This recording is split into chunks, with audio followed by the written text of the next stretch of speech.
deals essentially, in a global sense, the use to which we put our infrastructure is very critical.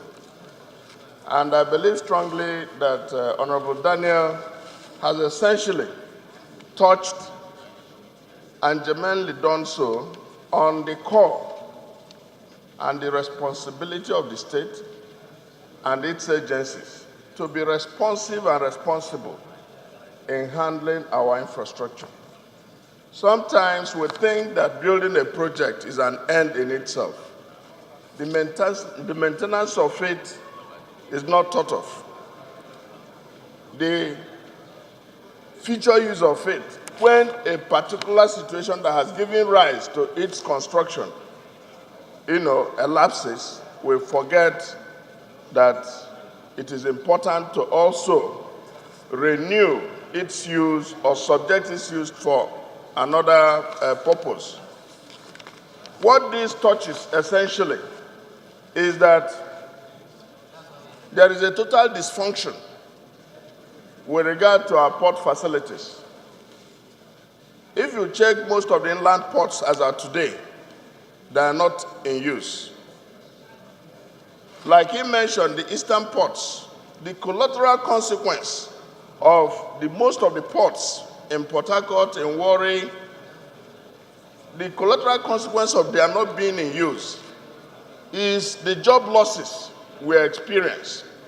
Mr. Speaker, you remember that about a month ago or 2 months ago, Nigeria, in its effort to export agricultural products, exported yam to the United States.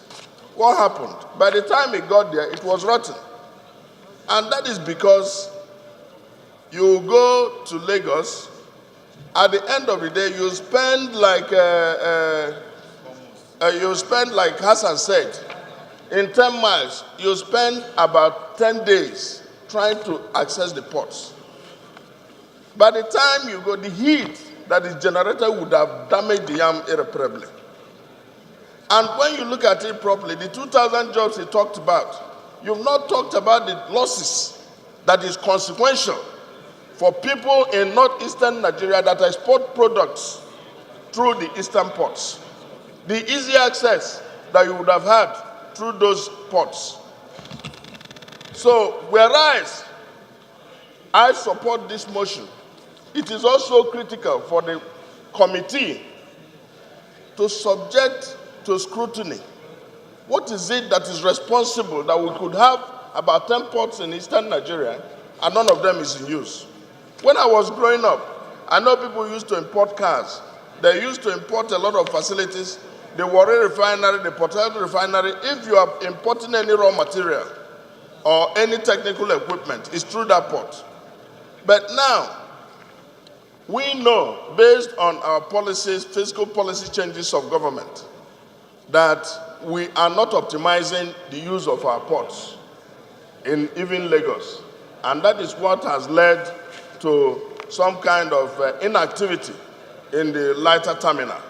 But more importantly, let us look at it in concert with other port facilities, with the other inland terminals, and see whether the reason detailed for their establishment is still valid, or we address what is the core problem of dealing with dysfunctional infrastructure and underutilization.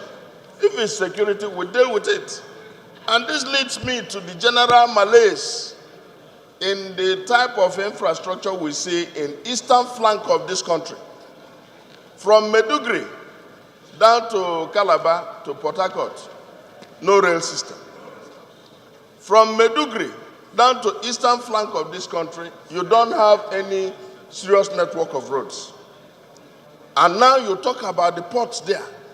They are not in existence, not because they are not physically there, they are not in use.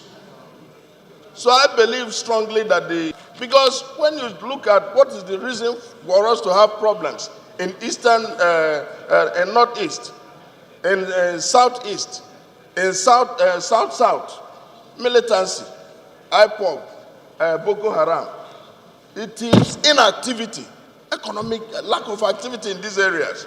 And that is because the infrastructure in those places are not in use. So I completely support this motion, but it should be looked at in concert with what is happening with our facilities in other parts of the country. Thank you. I show support.